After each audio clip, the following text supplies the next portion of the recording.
Blessed are you among women, and blessed is the child you will bear. This is how the good book referenced Mary, the mother of Jesus. Here at GNPC, our version is Dr. Caroline Aggrey Fynn. Blessed have we been for crossing our path, and blessed have we been for the knowledge you have imparted. In fact, I see everybody here as a son. And I see everybody here as a work colleague. So that we are treated, at the same level. We are all on the same page and the same wavelength. The mother figure she carries over here at the foundation, I think I have personally benefited because she's taken a lot of people through the ropes, and in terms of resolving problems, in terms of handling emotional issues over here, in terms of ensuring that we coexist. That's what she does best. She calls me PSA, and anytime there's an issue, I just run to her to bounce it off her, pick her ideas. I always call her Madam. Call her Madam because of the relationship that has come between us.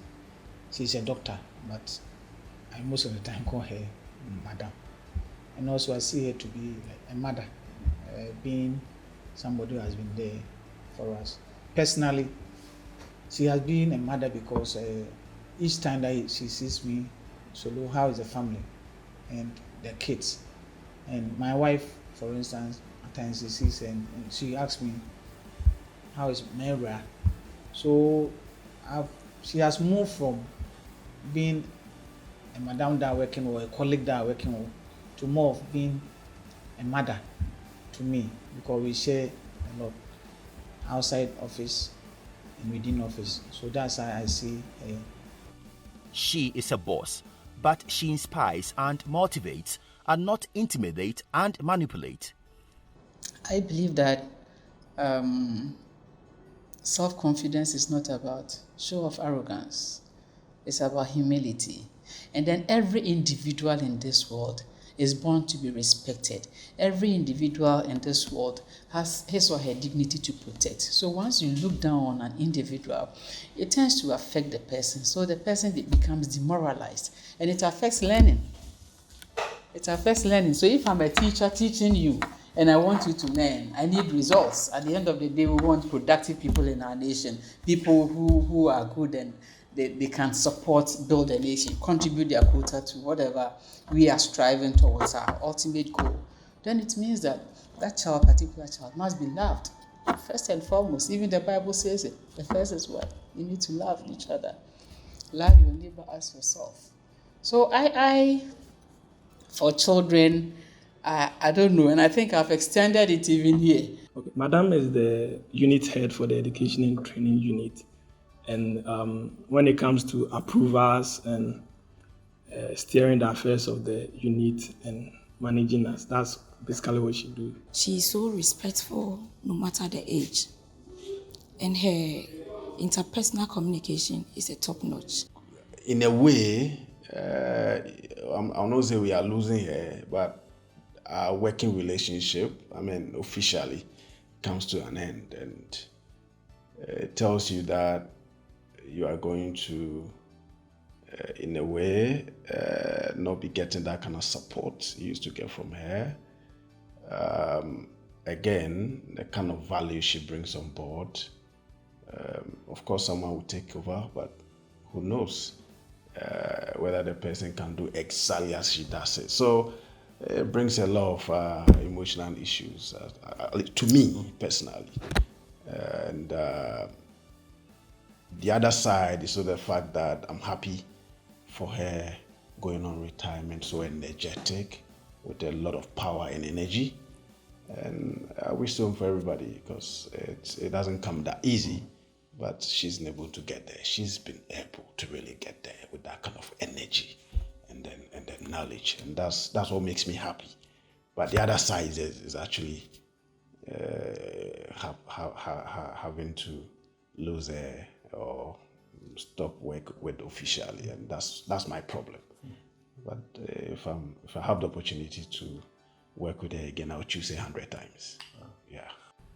Rarely would you find a boss say this about his deputy. And for somebody to trust you to that extent, that person might have seen something in you.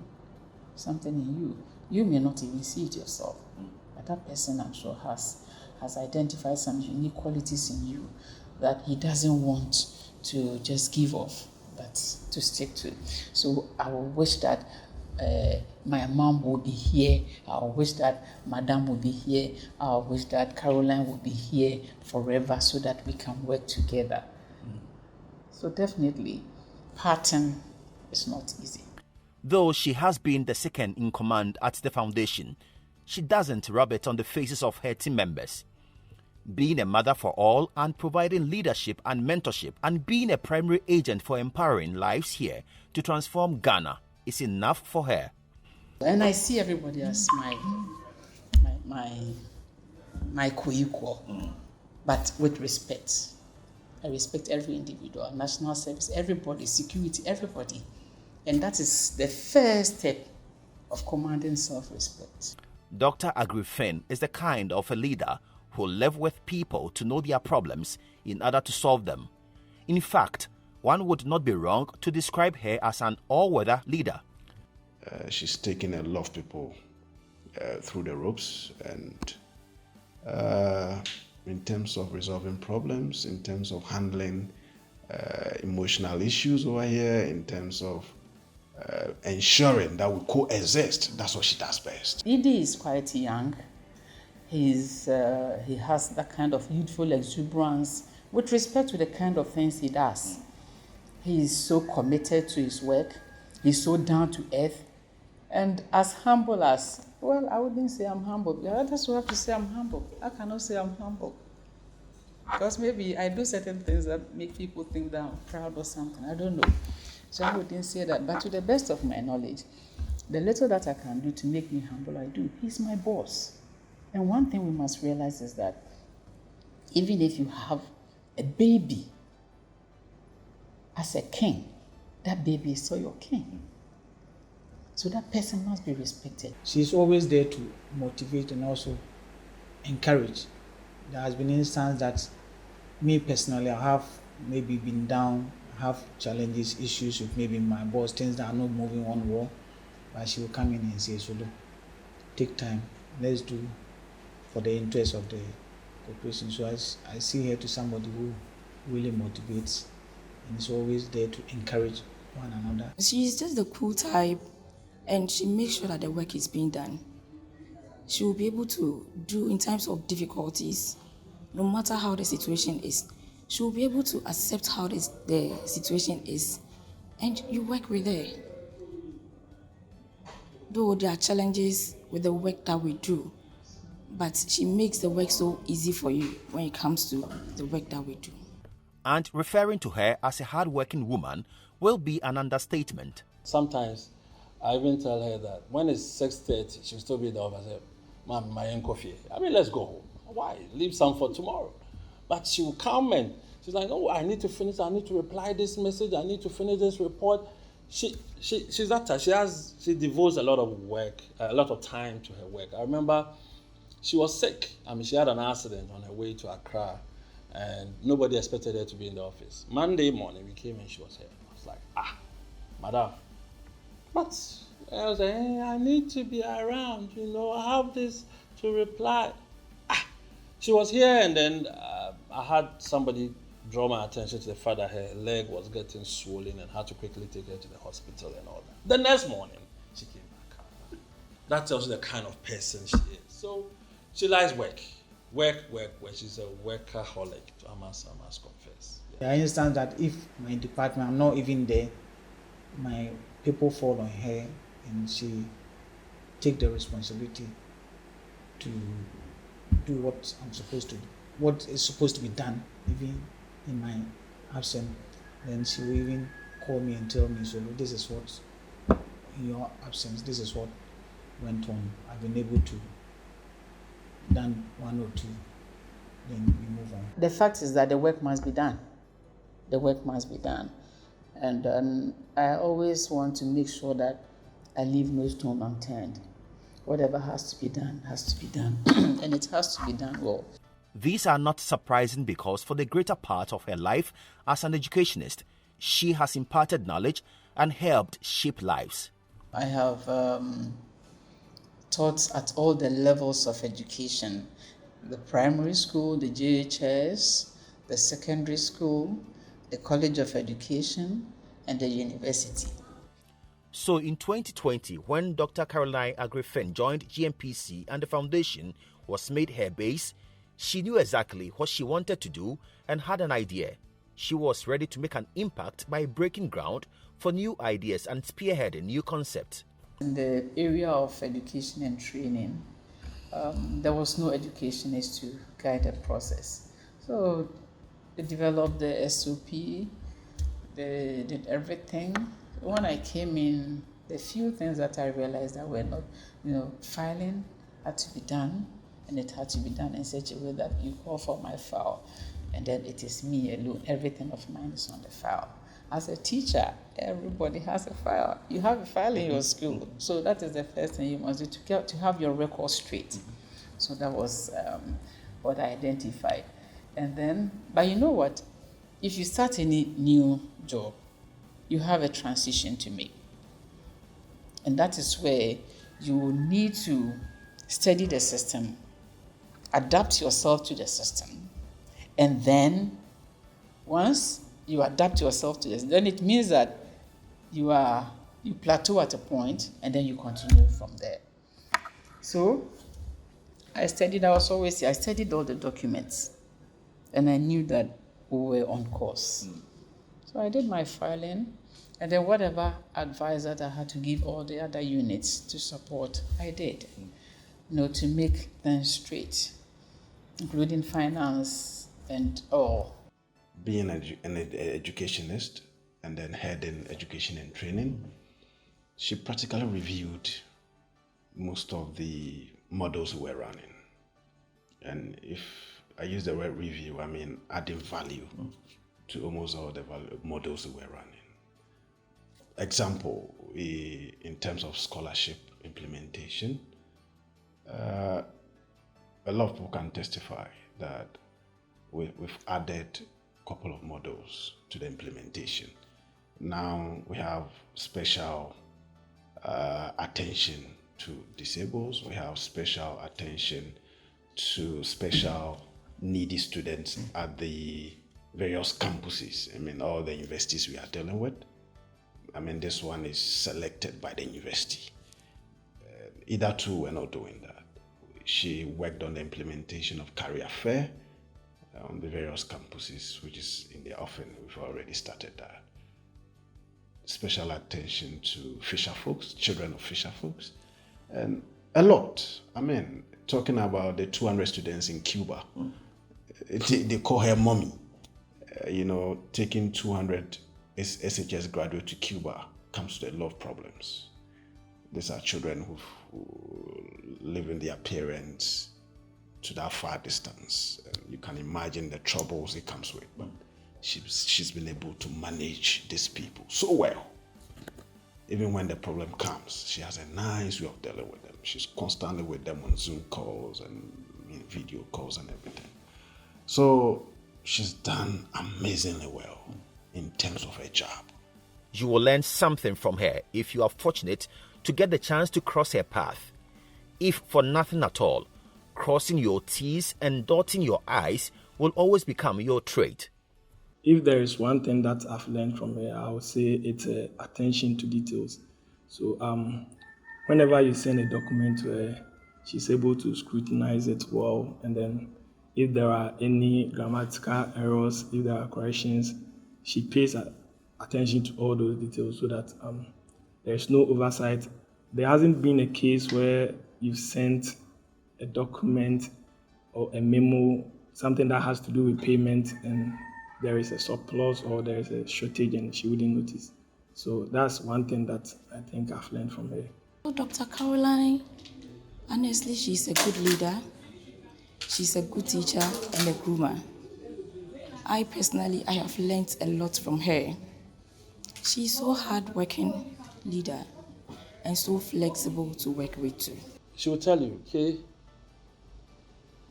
if this is where you are earning your daily bread, you have to treat it with all seriousness. So you come to work early. Why should you go out? People come to work and then they leave. If there's work, even if there's no work to do some research. What I've learned from Madam Caroline is, to me, there's much ahead to be done in terms of our career path. Yeah, because as I made mention, my relationship with where she started from and attaining a doctorate at the age of 59 years, which is very, very encouraging. It's something that, to me, which means the sky is the limit. I personally, for instance, in my life, have not thought of maybe doing a doctorate.